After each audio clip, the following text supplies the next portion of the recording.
پہلے تو اپنی عدلیہ کو اپنی قوم کی طرف سے خراج تحسین پیش کرتا ہوں کہ ہماری ساری امیدیں اب پاکستان کی عدلیہ سے ہیں۔ بدقسمتی سے ماضی میں ہماری جو عدلیہ کا رول رہا ہے، مجھے افسوس سے کہنا پڑتا ہے کہ وہ طاقتور کے ساتھ کھڑی ہو جاتی تھی۔ انہوں نے کمزور کا ساتھ نہیں دیا۔ انہوں نے ہمیشہ وہ جو نظریہ ضرورت، ڈاکٹرن آف نیسیسٹی، اس کے تحت انہوں نے بدقسمتی سے ہماری جمہوریت کو بھی نقصان پہنچایا کہ جدھر رول آف لا نہیں ہے، جدھر قانون کی حکمرانی نہیں ہے، وہاں جمہوریت نہیں ہے۔ کوئی یہ نہ سمجھے کہ جدھر جنگل کا قانون ہے وہاں جمہوریت آئے گی، ہو ہی نہیں سکتا۔ الیکشن تو ساری دنیا میں ہوتے ہیں، کون سے ڈکٹیٹر نے الیکشن کروائے، کون سی ڈیولپنگ دنیا میں الیکشنز نہیں ہوئے، لیکن جمہوریت نہیں ہے وہاں، کیونکہ جمہوریت تو آتی تب ہے جب رول آف لا ہو، اور رول آف لا آنے ہی نہیں دیا یہاں۔ مارشل لا لگتا تھا، ویسے ہی ڈاکٹرن آف نیسیسٹی، نظریہ ضرورت آ جاتی تھی۔ اور نہیں تو جب یہ دو جماعتیں آئی ہیں، انہوں نے اپنے آپ کو قانون کے اوپر رکھنا تھا تو انہوں نے بھی عدلیہ کے نظام کو چینج کیا، جو ڈنڈے مار کے چیف جسٹس سجاد علی شاہ کو اس کے اٹیک کیا سپریم کورٹ کو، وہ ایک جمہوری حکومت نے کیا تھا، مارشل لا نے نہیں کیا۔ ان کو اتنا خوف تھا آزاد عدلیہ سے، کیونکہ یہ جب چوری کرتے ہیں تو یہ دیکھ ہی نہیں سکتے کہ اس ملک کی عدلیہ آزاد ہو جائے، کیونکہ چوری پکڑی جائے گی، اور وہی سجاد علی شاہ کر رہے تھے، جسٹس سجاد علی شاہ، اور انہوں نے اس کو اٹیک کر کے ہٹایا گیا، ججز خریدے، بغاوت کروائی سپریم کورٹ میں صرف اپنی چوری بچانے کے لیے۔ اور آج بھی ہم وہاں کھڑے ہیں کہ یہ پورا ہماری عدلیہ کے اوپر زور لگا رہے ہیں، ہر قسم کا اب یہ بلیک میل کریں گے، ہر قسم کی ان کی ایک ہی کوشش ہوگی کہ پاکستان کی عدلیہ پھر ان طاقتور کا، ان چوروں کا ساتھ دے، اور اس کے لیے یہ بلیک میل کر رہے ہیں۔ اور ہر قسم کی، میں اپنی قوم کو کہنا چاہتا ہوں، تیاری کریں آپ، انہوں نے ہر قسم کا پریشر ڈالنا ہے عدلیہ پہ، جو انہوں نے ماضی میں کیا، اور انہوں نے ہر قسم کی کوشش کرنی ہے کہ پاکستان کا آئین جو واضح طریقے سے کہتا ہے کہ 90 دن کے آگے الیکشن نہیں جا سکتی، 90 دن کے بعد یہ دو کیئر ٹیکر گورنمنٹس، ان کے اوپر وائلیشن ہوگی آئین کی، ان کے اوپر یہ بالکل ان کا جو 900 کے ایک دن کے بعد، 90 کے ایک دن کے بعد، 90 دنوں کے بعد، ایک دن کے بعد یہ حکومتیں غیر آئینی ہو جائیں گی۔ ان کے کوئی آرڈرز نہیں سننے چاہیے کسی بھی بیوروکریٹس کو، کسی پولیس والے کو، کیونکہ قانون ان کو، آئین ان کو اجازت نہیں دیتا۔ تو جو اس ملک کی، میں قوم کو صرف آج سب سے پہلے تو یہ بتانا چاہتا ہوں کہ اپنی عدلیہ کے ساتھ ہم نے کھڑے ہونا ہے، ان کو ہماری ضرورت پڑے گی، کیونکہ ابھی سے ہی ان کے خلاف سٹیٹمنٹس آنی شروع ہو گئی ہیں، ان کو پریشر ڈالنے کی کوشش کی گئی ہے، جبکہ آئین واضح ہے، اس کے باوجود یہ کہنا یہ کوشش کر رہے ہیں۔ اور یہ جو دو مافیا فیملیز اس ملک پر مسلط ہوئی ہیں، یہ سارا وقت ان کا یہ نہیں کہتی، ان کو شرم بھی نہیں آتی یہ کہتے ہوئے، یہ اصل میں یہ کہتے ہیں کہ ہم قانون سے اوپر ہیں۔ نواز شریف کہتے ہیں میرے سے بڑا ظلم ہوا ہے، مجھے نکالا گیا، 1.5 سال اس کے اوپر تفتیش کی گئی سپریم کورٹ، اس کے بعد جے آئی ٹی، اس کے بعد ثابت ہوا اس کی کرپشن کا کہ 4 لندن میں بڑے بڑے فلیٹ جو پینما کے انکشاف میں واضح سامنے آئے تھے، جو کسی ہم نے نہیں نکالے، انٹرنیشنلی ان کو اللہ کی پکڑ تھی، ان کے فلیٹ سامنے آ گئے جو ہمیشہ کہتے تھے ہمارے نہیں، ماننے پڑے ہمارے ہیں، اور عدالت میں بتا ہی نہیں سکے کہ پیسہ کدھر سے آیا۔ تو اس کے بعد جب عدالت نے ان کے خلاف فیصلہ کیا تو یہ نہیں کہ ابھی تک ثابت نہیں کر سکے کہ کدھر سے منی ٹریل گئی اس ملک سے پیسہ یہ فلیٹ خریدنے کو، ایک ڈاکیومنٹ نہیں دے سکے ثابت کرنے کے لیے۔ لیکن وہ کہہ یہ رہے ہیں کہ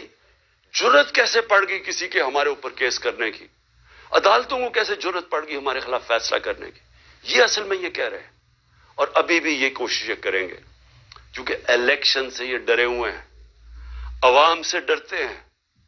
پہلے کہتے جی ووٹ کو عزت دو،